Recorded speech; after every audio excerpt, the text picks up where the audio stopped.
So welcome to Advance Your Research at the Grosvenor Room. I'm Rhonda Hoffman. I'm the genealogy specialist with the Buffalo and Erie County Public Library. So the Grosvenor Room is our special collections department, and we collect genealogy, local history, maps, music scores, and rare books. Most of the Grosvenor Room's materials don't circulate, and that means in-person checkouts, as well as we don't allow things to be borrowed through interlibrary loan. We do allow our music scores, LP records, and we do have a small collection of genealogy how-to books that do go out through interlibrary loan or in-person checkouts. The Grosvenor Room is open the same hours as the rest of the library.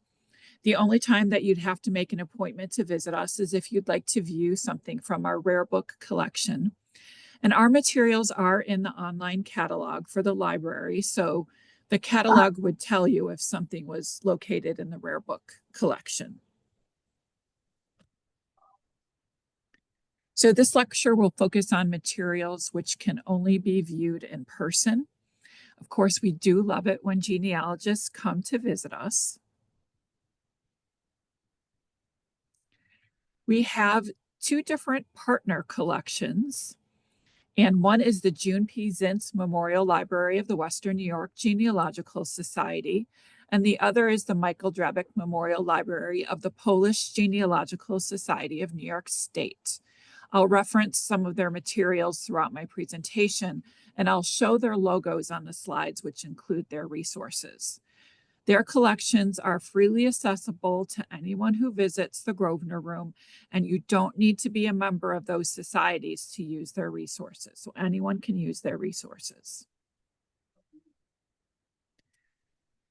One of the things that a lot of people take advantage of is free access to certain Buffalo vital records. So we have City of Buffalo birth records from 1878 to 1913.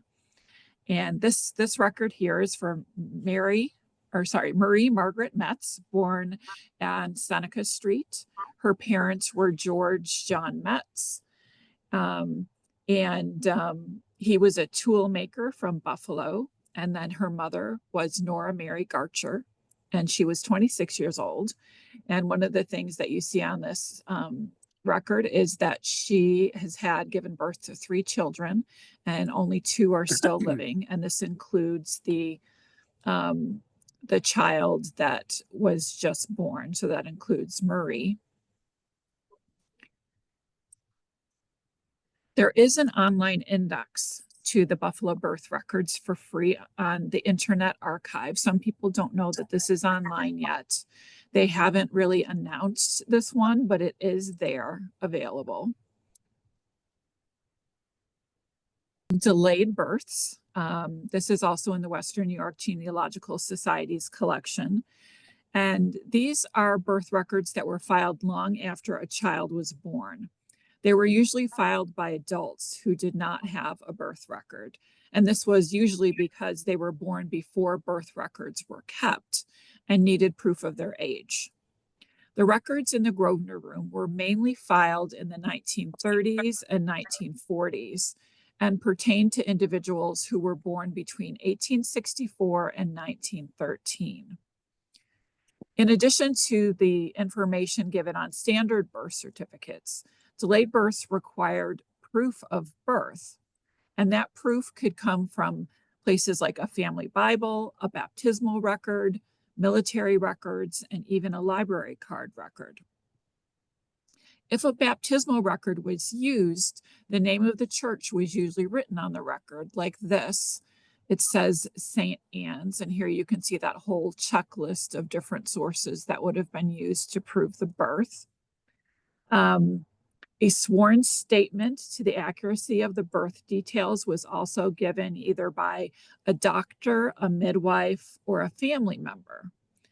And if a family member signs the statement, their name, address, and relationship to the person filing for the delayed birth is given.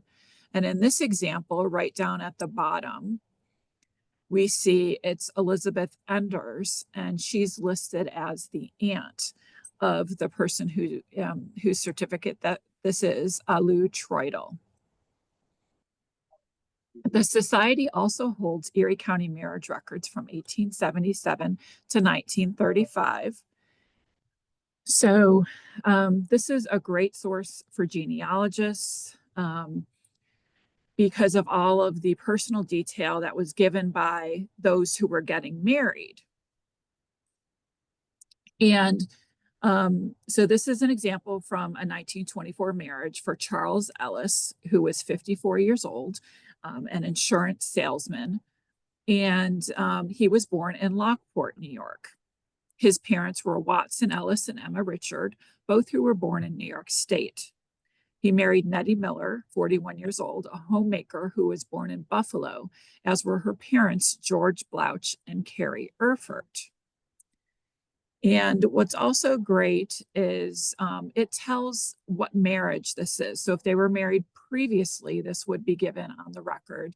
And for Charles, to the right of his name, it says it's his second marriage and that he was a widow. And for Nettie, it says it was also her second marriage. And the marriage was, they were divorced, and it gives the date of the divorce, and that the divorce happened in Buffalo. So then you know where to go look for the divorce record. Divorce records are closed for 100 years. So there is a bit of a waiting period before we can have access to divorce records in New York State. So next we have Buffalo Justice of Peace marriages. These date from 1837 to 1876. They're not as detailed, but you do have the names of the individuals getting married, and it usually tells where they were living at the time they were married. We also have Erie County medical examination records that date from October 1878 to June of 1902. And this is an example. It's when President William McKinley died here in Buffalo. He was shot when he was visiting the Pan American Exposition in 1901 in the city of Buffalo.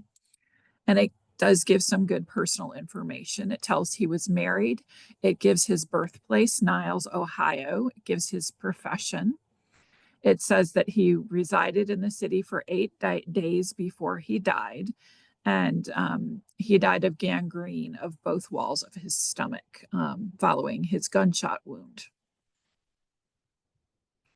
Everyone does not have a coroner report done on them. So this would have been for people who died unexpectedly. So something like an accident, a homicide, or if someone died, especially if they were young and they weren't sick. So you might see something like that in here as well. We also have a number of church records. They date as early as the 1810s. Some of them go into the 2000s. Most of them go up until like around 1920 or so. And the ones that we have the most of are Catholic, Evangelical, and Lutheran, Episcopal, but we also have these other denominations that you see on the screen. We do have a guide to our church records, so you can see a very detailed list. Most of our church records pertain to Erie County, but we do have a few from other counties, especially in the Western New York area. I think those are mostly Methodist Episcopal churches, but there might be some others as well. The Western New York Genealogical Society has a great church record collection. They have almost 40 churches that they paid for the microfilming to be done. Many of them are Lutheran, Evangelical Lutheran, and United Church of Christ. And these are not available through the Family History Library or Ancestry or online elsewhere. So these are really a great gem in the Grosvenor Room. The Buffalo church records often have what I call the good stuff, especially for the ethnic churches, and especially for Germans, Italian, and Polish churches. They often list where someone was born in the foreign country.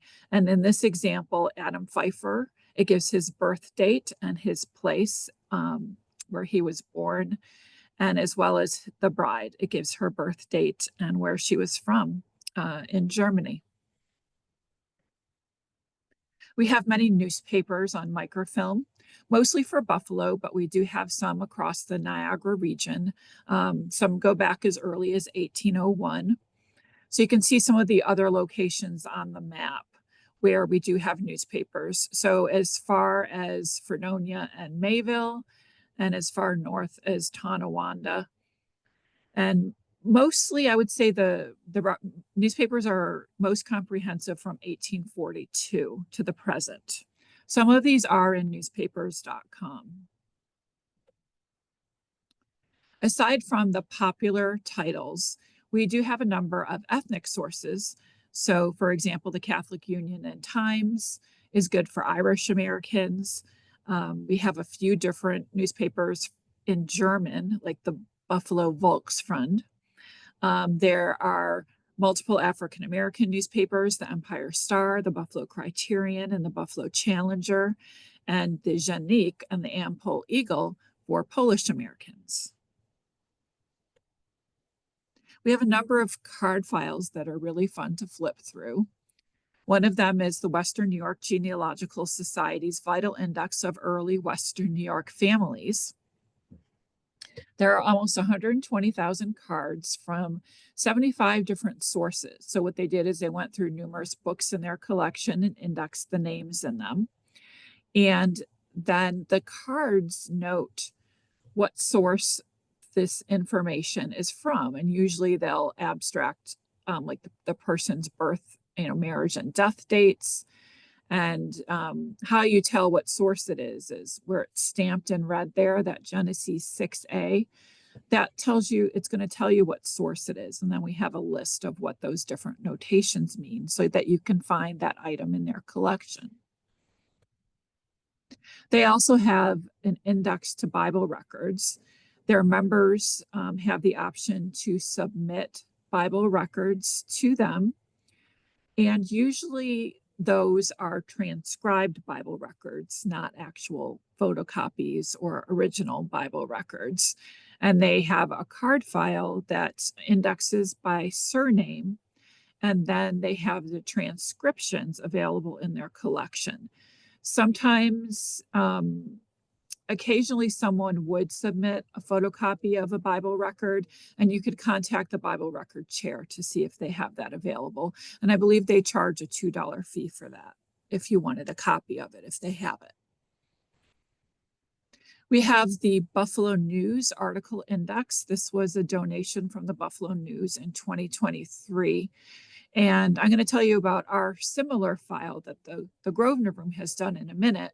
But this really broadens the scope of what we have available in the Grosvenor Room. It's mainly from 1920s into the 1970s, and it gives a broader world view of different things that might have been going on in the world that may have affected Buffalonians. There are local subjects as well. And our local history file, this is our equivalent, and we only index local topics in our file. The local history file is the most comprehensive source that we have on Buffalo history. It covers Buffalo and Erie County people, places, events, history, just about any topic you can think of. It's great for genealogists, students, historians, anyone interested in Buffalo history. It's a partial index to local newspapers and other local publications, like other periodicals, other magazines, as well as some other books that we thought were important to index before. In the earlier days, sometimes books didn't have indexes. And besides looking up your ancestor's name, it's also good to look up like clubs or organizations that your ancestor might have been involved in, to see if there might be notations for them. One of the things that file indexes is our scrapbook collection. We have about 400 different scrapbooks, and they're mainly newspaper clippings that date from the late 1800s into the 1970s. And they're grouped together by subject. And you can see the table of contents here. It lists a lot of the subjects that we have. One that genealogists use a lot, we have a very large set of local biography scrapbooks. And so a lot of these are obituaries, but they are articles about important things that may have happened in someone's life. Usually these are clippings about more prominent individuals in Buffalo. We also have scrapbooks on clubs. In this example, there's a Golden Wedding Club that had an outing, and these folks, it tells when they were married. So, a lot of them have been married for numerous years before we kept vital records. There's a set on ethnic groups called foreign population groups, and they often give images from a particular ethnic neighborhood, like you see here, of some Polish employees working in a box factory. You might find information about when an ethnic group started settling in Buffalo, the perspective of these immigrant groups at the time frame these articles were written, where sometimes specific towns where people came from overseas. This is an example from our charities scrapbook. It's a floor plan of the Buffalo Orphan Asylum. So if your ancestor was here, you can see a nice overview of all the different areas of the building. And then there's more photographs of the children playing. We do have some archival collections.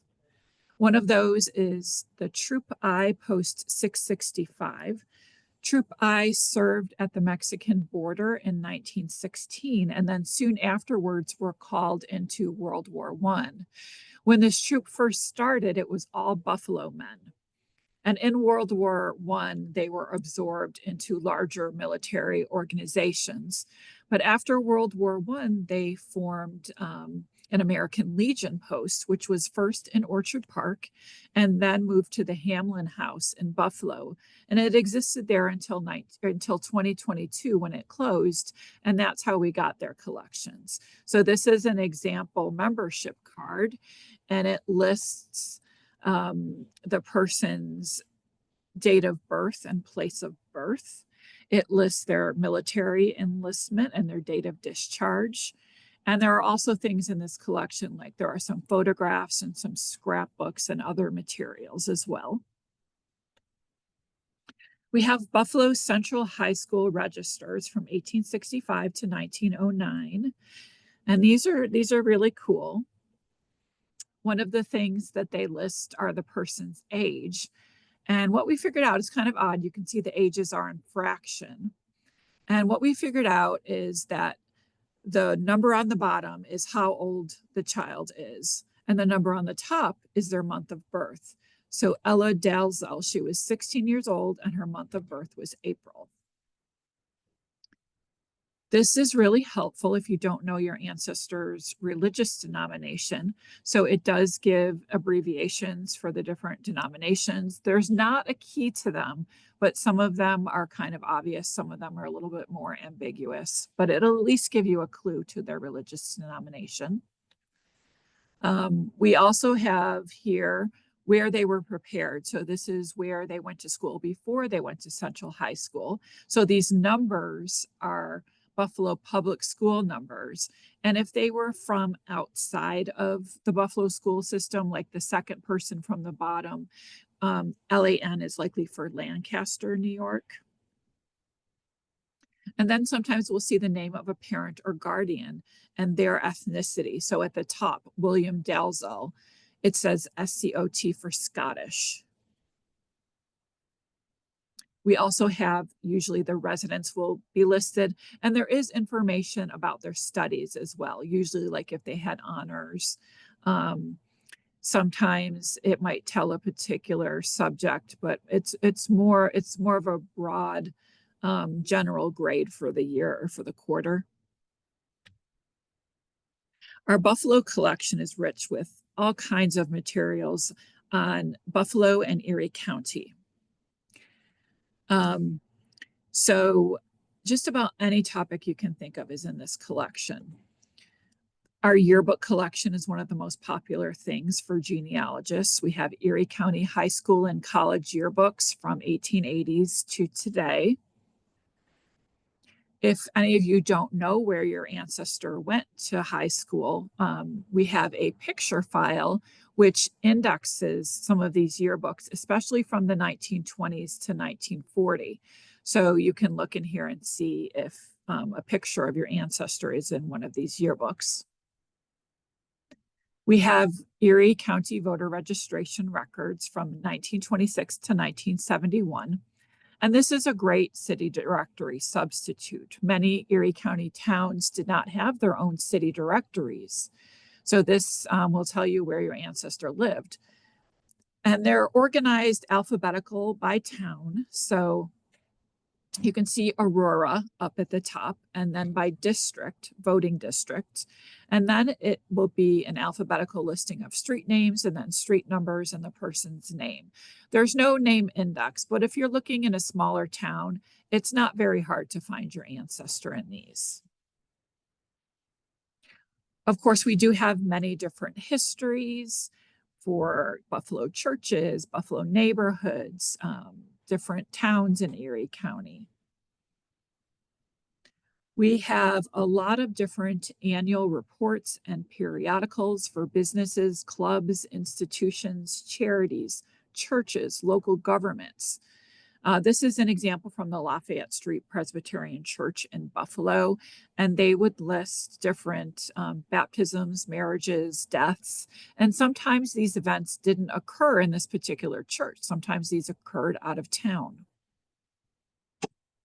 This is an example from the Church Home Quarterly, which was a home. It had children and it had older adults as well. So sometimes you might see listings of deaths. To the left, we see for a few years, they listed if a child was sent out to be adopted or to live with the family. For example, the second listing on the left is Daniel McNair, who went to live with Mr. and Mrs. Howard Wright in Wyoming, Marshall County, Kansas. This is a employee publication called the Bell Ringer from the Bell Aircraft Corporation here in Buffalo, and they would report a lot of personal information. So to the left, we have just some things like hobbies of different employees. To the right, we have some births and marriages and engagements that happened in their employees' lives. Government proceedings can sometimes be a surprising source of genealogical information. This is an example from the Erie County Supervisor's proceedings from 1830. We have these until 1988. And you'll see a lot of name lists in these. So sometimes, if your ancestor somehow got money from the county government, you might find them listed here. This is an example that lists children who were placed in a home at the cost, and some cost was involved from the county. I've seen things like grand juror lists, coroner reports, criminal arrests, different trials that happened. Things like if your ancestor sold goods or did work for the county in some way, they might be listed. We also have a Grosvenor genealogy collection, which includes materials outside of Buffalo and Erie County. We have thousands of family histories. A lot of those were published in the 1800s and up to the mid-1900s. Lots of histories of other towns for New York State, New England, other nearby areas like Pennsylvania, Ohio, and other areas across the country as well. We do have a lot of published books that include name lists in them. Like to the left, we have Immigrants Aided in Chautauqua County between 1853 and 1876. We have how-to books as well as part of this collection.